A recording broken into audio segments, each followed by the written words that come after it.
Today we have a super special episode of The Inspiration Show, and we're going to be having double the fun because I have two incredible guests joining me. From their dressing rooms at the Bernard B. Jacobs Theater on Broadway, where they perform Parade, Charlie Webb and Erin Rose Doyle are joining me on The Inspiration Show. Thank you so much, Erin and Charlie, for joining me. It's such an honor to speak with you, and I have so much love for you both. Thank you. Thank you for having us. I have your permission to post this episode of The Inspiration Show on social media? Of course, yeah. So when did you discover that you had a passion for singing and theater? I was 4 years old. I grew up in a very musical household. My dad would play guitar with my sister and I, and we'd sing.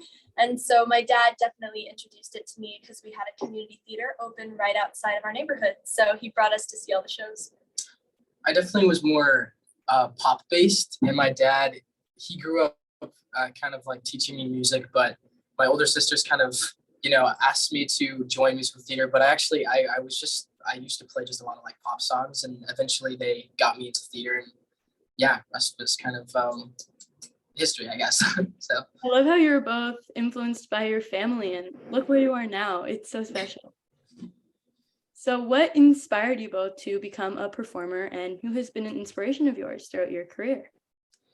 yeah, I'd say my oldest sister, Sadie, she was wonderful. I think the first time, like I was really into superheroes. I don't know, like as a kid, I was really into like cartoons and superheroes. I was in love with Batman at the time, and Christian Bale, the actor, loved him.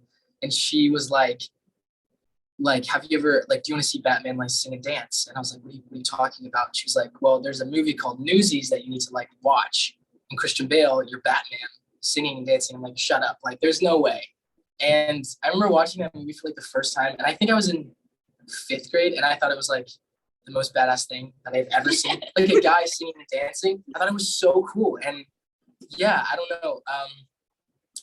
Christian Bale obviously is a phenomenal actor, but I looked up to a lot of singers in the industry. Jeremy Jordan, obviously being one, and Derek Klena, and all of the other, amazing tenors in our industry. But my sister said he was like the first person that really just pioneered it for me. So, I love that. Definitely my dad. He introduced me to everything. He was my rock growing up, and he passed away when I was 9, but it really kept me going, and it made my love for theater even bigger because he always said when I turned 18, he was going to take me to New York. And so I told myself that I was going to get there myself, and I turned 18 on a 2-show day on Broadway. So that was a really cool turn of events, but my dad got me into it, and he's continued to just him in the back of my mind. So I want to make him proud. But I grew up at the same theater that Sadie Sink grew up at. And so I got to see her claim to fame, and I looked up to her when I was younger because we were both Annie at the time at the same theater. I was just in the younger cast. And I thought to myself, Sadie can make it. I want to make it. I want to be like Sadie. So definitely her, and also Ashton Maddox, actually, who's in our show. We went to the same high school. And I kind of looked up to people closer to me. I felt it was too much of a strain to look at people actually famous because I never knew their backstories, but I knew Ashlyn and Sadie's backstory. So I thought to myself, they can make it. I want to be like them. So definitely them. I love that so much. And that's one reason why I love doing the show, because when people take their bows on stage or on Broadway, you never know what went into those bows. So to get to look up to people where you know their training and you know their story, and you get to see them succeed and make their dreams come true, it's so special. And hint, hint, Ashlyn's coming on the show later this week. And so many incredible cast members from your shows. So can you take us back to the first time you experienced theater and how you're feeling at that time? I remember, I don't know if this is the first show I saw, but I vividly remember seeing Beauty and the Beast at a theater called Miller Outdoor Theater in Houston, Texas. And I remember I sat on the aisle, and when the wolves went by me, I was terrified, but also mesmerized by how the girl playing Belle was able to like fight them off and then wear a really pretty dress. And then the next week was my first ever theater camp, and she was my camp counselor. And like I recognized her, and it was so cool.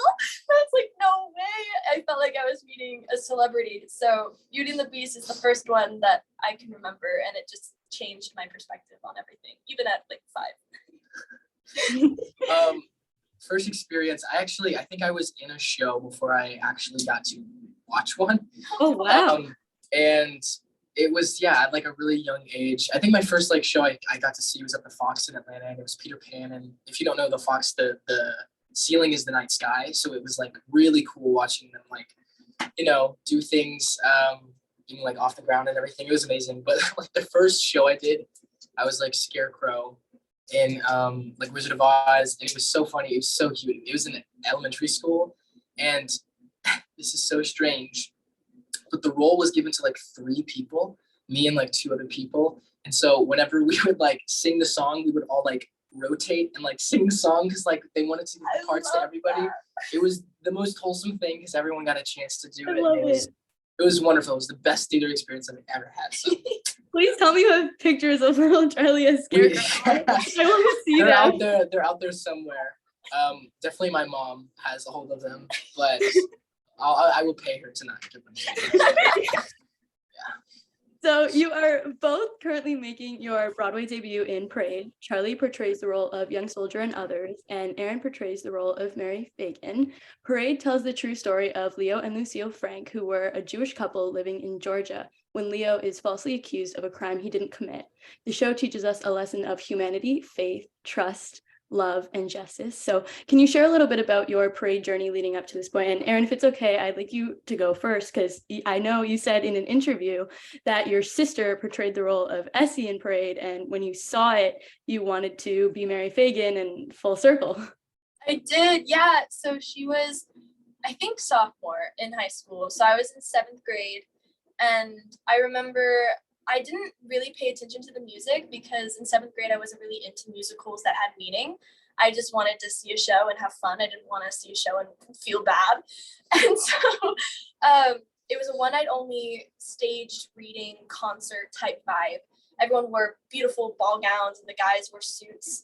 And I remember I was in the orchestra seating and I was watching it, and the boy that played Frankie, I thought was so cute. And I was like, well, this girl gets to flirt with him. Little 7th grade me. I was like, I want to be her. I want to have what they have. Like, this is so cute.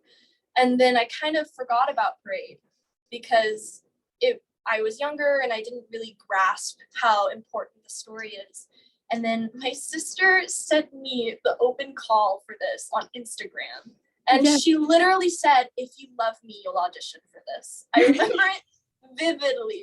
So I submitted my audition, and then the next day I had COVID pneumonia and I was in and out of the hospital for a couple of days.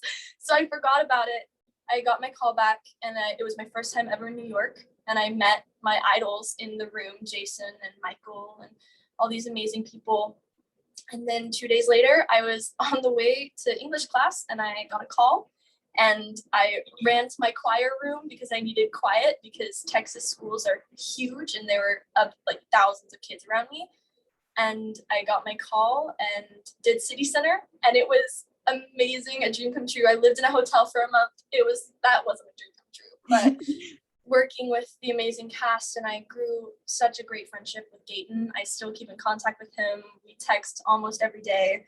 We see each other on the street sometimes. And then getting the email that this was transferring to Broadway was probably the highlight of my entire life. I was with my friend and I threw my phone across the room when I got my email. I was like, there's no way. And so I had to tell him. So he knew.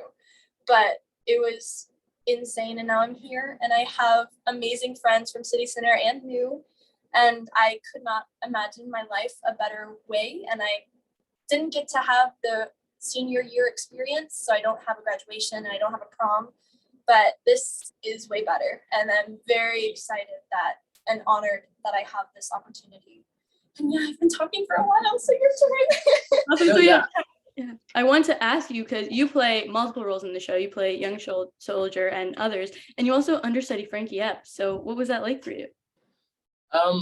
So being new to the cast, one of my hometown friends, Brody Grant, he portrayed young soldier in City Center. He went off to go do Outsiders, the musical, and I had another friend in the cast, Douglas Lyons, and he had reached out to me and he was like, I'd love to submit you for basically this, we need a replacement for the young soldier, are you in? And I'm like, yeah, totally down.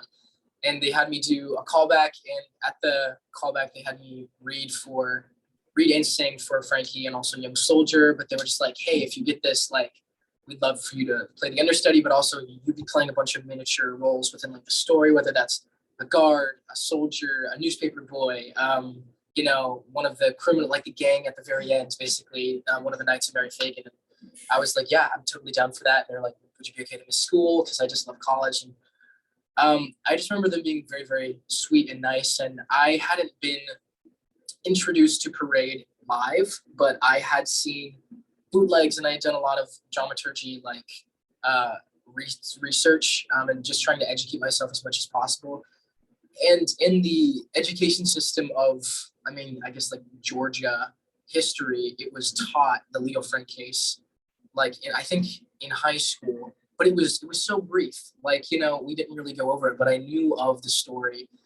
But I really did have to educate myself recently. And I think that it's still, since it is so new and fresh, it is still very raw and jarring. And the events that take place every night are absolutely wild, but I think they're necessary. And I think that they're important. But I think that I feel very grateful to be telling this story. I feel very proud to be alongside other people, who are Jewish and who are in this cast. And I consider them my family. But Michael and Jason and Alfred, they've just been so sweet. And they've kind of just given me creative freedom with the Young Soldier and the others. And throughout previews, there was a lot of tiny little characters, and some of them like got pulled out more, and some of them got taken away, and some of them and that happened with a lot of different things and aspects throughout the preview process. So it's been wild. Yeah, but amazing. I can't imagine what that's like, and I cannot wait to experience it live and see you guys and give you guys a big hug. So when you were first given the script for this incredible piece of theater, how did you approach it and interpret it, knowing that these characters were real and this was a true story? I know for me, I went straight into research. My dad and my sister are huge history buffs. So I knew that I could go to my sister since she was in it already as well. And I was like, tell me everything you know. And our wonderful, wonderful dramaturg, Cami, made us a huge packet at City Center that she then brought to the Broadway production. And each character had a page, or maybe a page and a half, depending on how much she could find. And also just history written down. And so that was amazing. And just finding all of these things about Mary Phagan, because I wanted to portray her as true to her as I could, because I didn't want people to see it and not see what I see in Mary Phagan and what the world should see from this innocent soul that was taken way too soon. So I just did hours and hours of research, even during City Center, and still now I'll catch myself in a rabbit hole going through more newspaper findings to 4 a.m. and I'll send some to the cast and I'll ask the cast if they have anything. Like Kelly, who plays my mom, sent me a link the other day that opened my eyes to even more about Mary Phagan. And it's just research to make sure that the story that I'm personally telling is true, and that they can see the innocence and the purity that was taken from the world. Because I am 18, I'm not 13. I know things about the world that Mary Phagan was completely harmlessly oblivious to. And so it was just a lot of trying to figure out how to portray that on the stage without making false things happen. Yeah, I think right off the bat, Michael he noticed that I was originally from Atlanta, Georgia. And he himself, he had made a visit to Marietta, and he was like, do you have any family in Marietta? And my grandma lives in Marietta, and there's a lot of connection between Marietta and Valdosta and Atlanta. And originally, in the opening, there wasn't a real Lila. Lila kind of was just a figment of this soldier's, imagination. Not she obviously was a real person, being written by Jason, but she wasn't a real person on stage. And now that we've kind of added that, Michael really wanted there to be just this real raw aspect of her being there, but also him fighting for his land that he's preserving, but also what the honor and the glory of being a Georgian really means, and what living in Atlanta, living in Marietta really means. And so that pride is still very much a thing in Georgia, especially like Southern Georgia, that pride, that glory. And he kind of wanted to mix that and weave it into the story, for the young soldier for sure, but definitely he had conversations with the white company, but specifically the white male company, about how they really do have to be the villains of the story.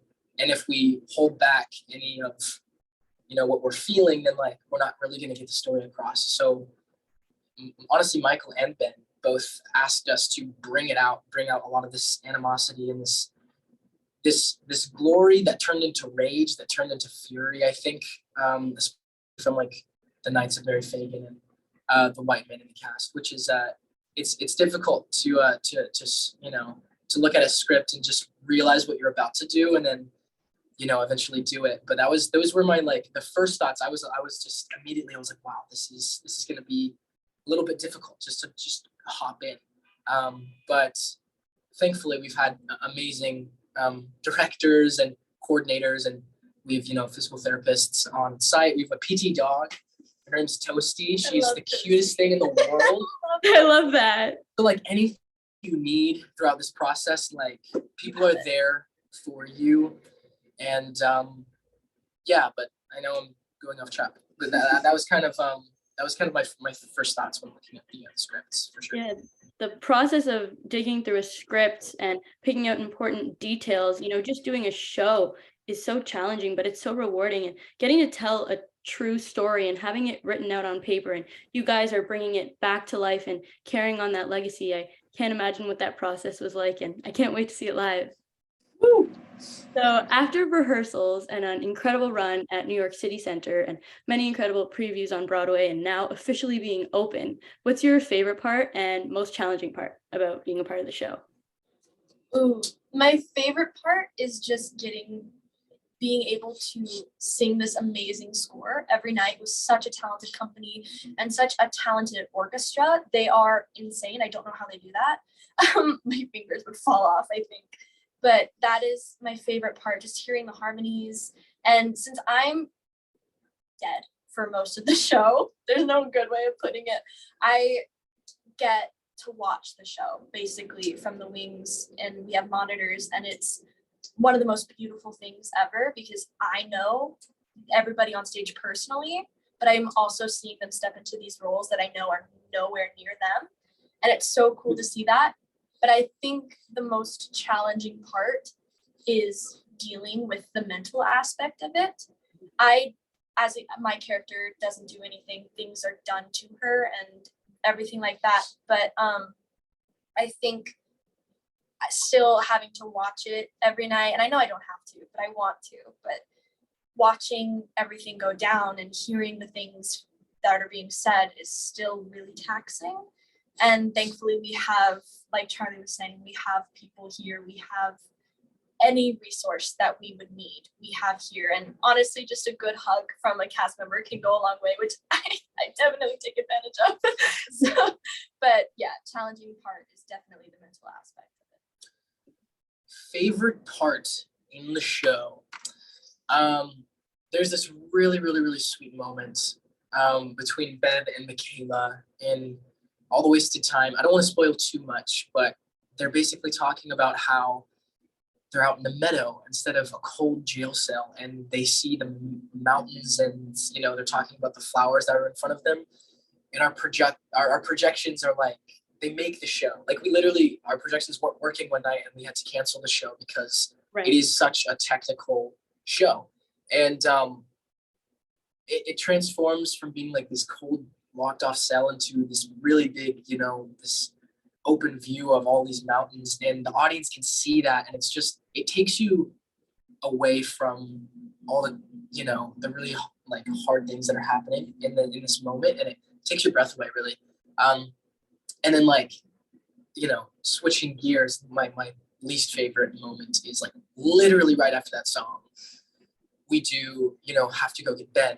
And, right after that is kind of the abduction and the end of the show. And it's really hard to feel those feelings off stage and just be like an emotional mess, and then really just get into character. And then do what we have to do. And it's so hard, but it's so beautiful at the same time. And yeah, I think I struggle with it, but I'm so happy that I get to watch them off stage. I'm so glad, because like, I don't know, it just they're just, I can't put it into words. You'll see. You'll see when you come and see it. You'll come. It's an emotional roller coaster. Yeah, it is. I'm so excited to see it. And I have to ask, they say that the most challenging things are the most rewarding, and I really do believe that. Is there anything that you do like pre-show or any like pre-rituals to kind of help you get into character and say, okay, we're telling this story and we're doing it again? I do. I tend not to give a ton of people hugs just before, because I feel like feeling the embrace and feeling, I don't know, just feeling connected and just like warm. I mean, like, that's an amazing feeling, but I think to just get into character, I tend to just kind of block myself off. I tend to journal the thoughts of whoever I am, during that run. And I think that, I don't know, I think taking time for yourself to meditate before the show is very necessary. And I do that personally to get into character, because it is very sacred. We're retelling something that is, it's very cruel. So I think that taking time away, it helps me for sure. I'm the opposite. Mary Phagan is a very joyful individual. She's very pure. And so I make a visit to the fourth floor dressing room specifically, which is a lot of the guys. And I say hi. I have a ritual where I go say hi to Jake and Jay, who are next door. And then I go to the one over here, and then I stop by here and say hey. And then just trying to hug people that affect Mary Phagan personally, because she's still, like, if it wasn't for that moment, she wouldn't see any harm in anybody. So I try to channel that. And I also, before every performance, I pray to myself, because it's just something I grew up doing. It's something my dad valued. And it's also just a little way to connect with him before a show. And I also have a little gallery of photos of him and I when I was younger. So I say hey, and then I go on stage. Oh, so beautiful. So how does it make you feel to be telling the story, and what elements of the show inspire you, and what personal messages have you taken away from Parade personally? I think that there are so many. Yeah. Yeah, we'll be here for hours if you touch on every I single think one. one of the craziest things that I've seen. Obviously, there are a million and one morals and undertones and Easter eggs throughout. Like, you watch it and you're like, oh my God, this means this means this, and this. There's so many powerful messages to take away. I think one of the craziest things that Michael added to the show was that obviously there were protesters, our opening night, and they were just spewing hatred, and they had these big banners with red letters, red writing, actually. Sorry.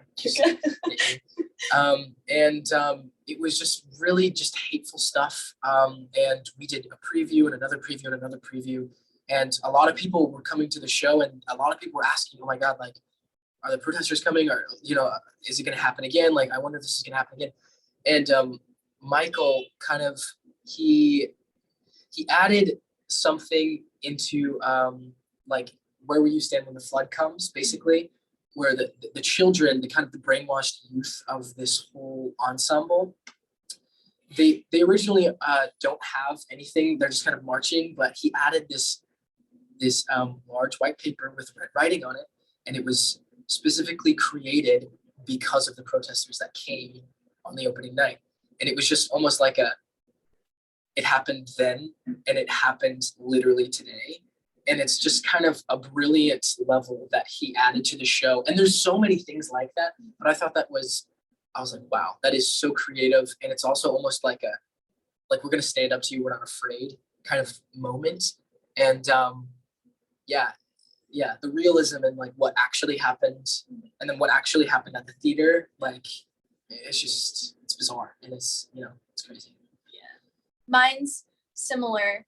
I love how I won't spoil too much, but the beginning of the show and the end of the show mirror each other, how it's old and new. And I know that it's probably in all the reviews of how the show ends, but I love how just real it is. And I love how Michael took what usually has the show ending with Frankie like putting on KKK garb. It was him putting on another soldier uniform and another young couple showing up. But this time, if you look closely, the real day. And it's something that ever since City Center, his genius just amazes me every day. And I never would have thought of something like that, but I think it's great because audiences who come into the show knowing nothing about the story, nothing about this show at all, they see that and it makes them start thinking and it makes them start talking with people. And that's all we want to do. We just want people to talk about it. And we're not trying to tell you anything. We need the conversation to be open because as the protesters proved, stuff is still happening. And I think this is an amazing show to get people talking, especially the younger generation, because the show ends with a young couple. So I think that's amazing. So special. So by being a part of the show every night with audience members coming from all over the world, what is the one lesson or message you want people to take away from Parade? Yeah, I think just like what Erin was saying, I don't think we're trying to convince anyone of anything. I think that it's, at most, we want every single person to walk out of the theater and just to talk about it at the dinner table with their friends, with their family, have the conversation. Oh my gosh, like I was educated on this story, but also like anti-Semitism is still alive and real today. And just like you were saying, the parallels between the beginning and the end, the audience kind of thinks like, oh my gosh, like this is such a crazy musical, terrible, but that happened so long ago. But then they realize on this last button of the show, they're just like, oh my God, this is a cycle. Like this type of stuff can still happen and it's happening. And as long as they come to a realization that this is still active, that's all that we want to really, tell people for sure. You put it best. I'm not even going to try to re-say that. I would have said the exact same thing. Definitely just opening the conversation and letting people think and question and just talk and maybe come back and see it again. Yes. If they need to, and they should, I think, because even though I watch it every night, every time I watch it, I notice something new and I go home and research that. So even I'm doing it, who's been in it since City Center, I'm still finding things in the show that I feel like I should be more educated on. So, yeah. And that's one reason why I love the show so much. I mean, to touch on every reason why we all love it, I think we'd be here for so long, but because it touches on these things and it tells this story in a creative way and it brings awareness creatively, and it's so special and it's the most beautiful way to learn about these things. Yes. So the cast album, I'm so excited. The cast album has been recorded and will be released March 23rd. What was your experience like being in the studio, recording these beautiful songs and getting to be a part of an original Broadway cast album? It was crazy. I grew up watching videos of other casts doing their recordings and seeing snippets of that on like TikTok and Instagram and just YouTube. It would like pop up and I would watch it, and never in a million years did I think I would be doing that. And it was insane to see Jason again, because we don't get to see him as much as we did at City Center because he's not conducting the show. But he'll pop in every now and then. But it was amazing seeing him and being conducted by him again. And just, it felt so official putting those headphones on and being in front of that microphone and just taking one part of the headphones off and listening to everyone's just pure voice and no editing. And it was like, I was crying definitely because I was just so happy to be there. And it was an honor, especially getting to sing with Jake. And we had our own little session, just doing picture show over and over again. But it definitely, I think it brought our cast together as well, because our swings fought so hard and they're on the album, and I'm so happy for them because they do so much work and they don't get a lot of credit. And now that they're on the album in, I think, 3 songs, it just makes my heart so warm because they fought for it. They weren't going to be on it and they fought for it and they're on it. And I'm so happy, and I will be listening to it on repeat. Same. Definitely. Yeah, so we recorded it in one day. One day. It was one day. It was the No call I way. think was from 8 a.m. until midnight. Yeah. And some of us were there longer than others. Unfortunately, I had to stay for a really long time. So bad. But it was so wonderful to be a part of. And I think we recorded the entire thing before we even started tech. Yeah. Wow. So we rehearsed at New 42 and we had gotten done. And then that Sunday, I believe, it was Super Bowl Sunday. It was. Yes, the video of you guys watching the halftime show. I love it. Yes, I love it. We're like, yes. And they're like, we're calling when the rain falls. We're like, okay, all right. And we were just like watching it. But it was such a joy and a privilege to be a part of. I think that Ben said it really well. He was like, I wasn't totally happy with the takes that I took, but it just helps me become, a more grounded individual, because I know that, I'm going to have to live with my mistakes. And, of course there's different, we always think that we sound like worse than we actually do. And, I'm sure it's going to turn out amazing and I can't wait to hear it. But, we were scared and we were terrified. We only get a couple of takes at this thing and we only have one day to put it all together. And it's a bit musically, it's a big show.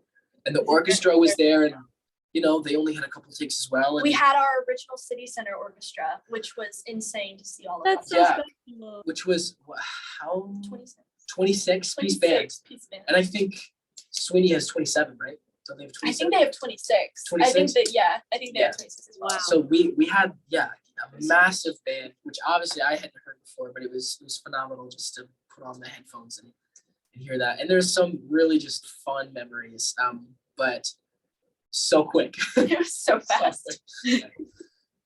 It's so special because I think what's so special about theater is, hearing those songs live and just being like, wow, that's their real voice and they're telling the story through song in real time. But to have these songs recorded so they can be heard all over the world and to bring more awareness to the story if people can't come see it on Broadway. And I'm sure you guys did an incredible job as always, and I can't wait to hear it. Thank you. So looking back on everything you have achieved in this industry, what advice would you give your younger self entering the industry? I think I'm still so new to the professional industry, but I think I would just tell her to ignore everybody. Growing up, I was bullied a lot for random things. Kids can be mean. They can find your tiniest insecurity and make it your biggest flaw. It's crazy, but because of that and because of some of the experiences I had with theater, I literally a couple months before auditioning for this, I told myself I wasn't going to do theater at all anymore. I started researching to be a registered dietitian, and I was researching colleges, and I was like, once I get out of high school, no more theater for me. And then I finally auditioned for this and I was like, I'm not going to get it, but we'll see. And I'm so happy I did, because everybody in the City Center cast and in the Broadway cast has helped me block out everybody from home or from my past that has ever made me feel less than. And they have definitely built me up from the ground up, and I could not be more thankful. So just don't listen to people. Know who you are, know your own worth, and you'll be fine. It's like, there's a knock at the door. I will. Trouble with dressing rooms. Welcome to live theater, everyone. Live theater. To one of our wonderful dressers. Hello. Aww, I love this. They make the show happen. Everyone's parts, they come together, create magic. Do you want to move it back? Yeah.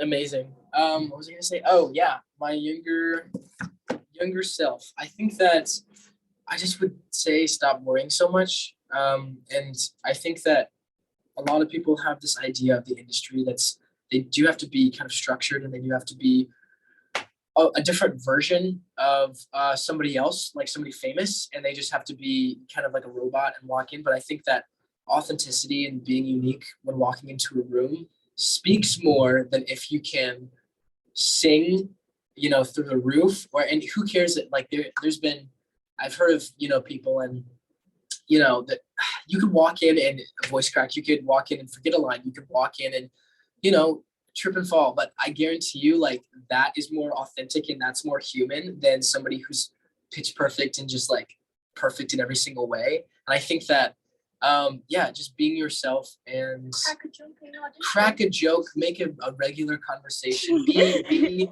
someone, be yourself. Literally just be a yourself. human. Don't be a robot. Yeah, don't be a robot. Yes. Yeah, exactly. And I think that I would just tell him to not worry so much, because I think that I would just try to dress a certain way or do my hair a certain way because of how they would like it.